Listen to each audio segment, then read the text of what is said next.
Here's how you can easily satisfy your craving for s'mores without fussing with making sugar-free marshmallows or graham crackers. Today we're making Keto S'mores bars.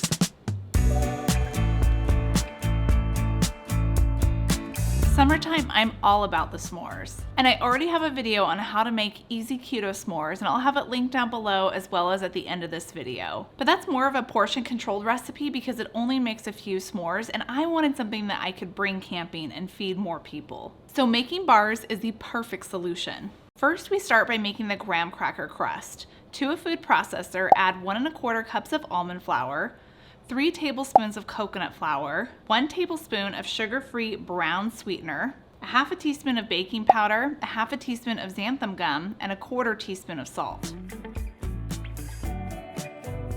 Give that a quick pulse to combine, then add in 4 tablespoons of cold cubed unsalted butter, and to give that graham cracker flavor, I'm going to be adding in some graham cracker flavoring drops. I'll have it linked down below for you. You'll need 3 droppers full, or you can use a 1/2 teaspoon of vanilla extract. Here you could actually add an egg if you wanted. This will help hold the crust together a little bit better, but I'm egg free at the moment. Literally, I ran out of eggs, so I didn't add them. And if you don't have a food processor, you can just use a blender to blend your crust together or use a pastry blender. After we pulse that until coarse crumbles form, we press this into a square baking dish that I've sprayed with cooking spray and lined with parchment paper.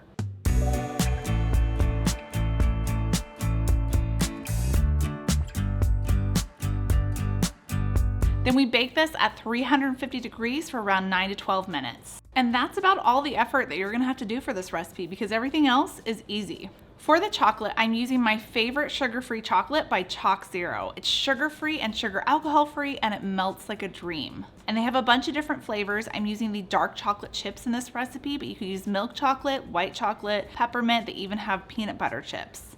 You could also use the chocolate squares for this recipe, but I just found it easier just to add the whole bag of chocolate chips. Then this goes back into the oven under the broiler this time on high for 1 minute.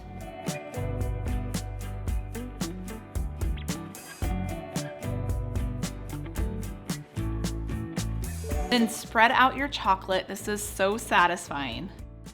If you want to try Chalk Zero chocolate, I'll have a link down below. It's my partner link, and you can save 10% off your order when you use my code KetoFocus. For the marshmallows, you could make your own marshmallows. I've done it before, but I don't recommend it because it's finicky and it's sticky and it's a mess. Instead, I like to use these marshmallows. These are sugar-free, 0 net carbs, and they toast up just like regular marshmallows. I'm never going back to making my own marshmallows. Then this will go back under the broiler for 1 to 2 minutes, just until those marshmallows are toasted. You can cut into this now, but the marshmallow is so sticky, so I actually recommend putting it in the freezer for around 30 to 40 minutes to set, and this will help hold it together and make it easier to cut. These are perfectly messy, just like s'mores, so you might want to eat these with a fork. If traditional s'mores are more of your vibe and you're looking for an easy keto s'mores recipe, then just click right here.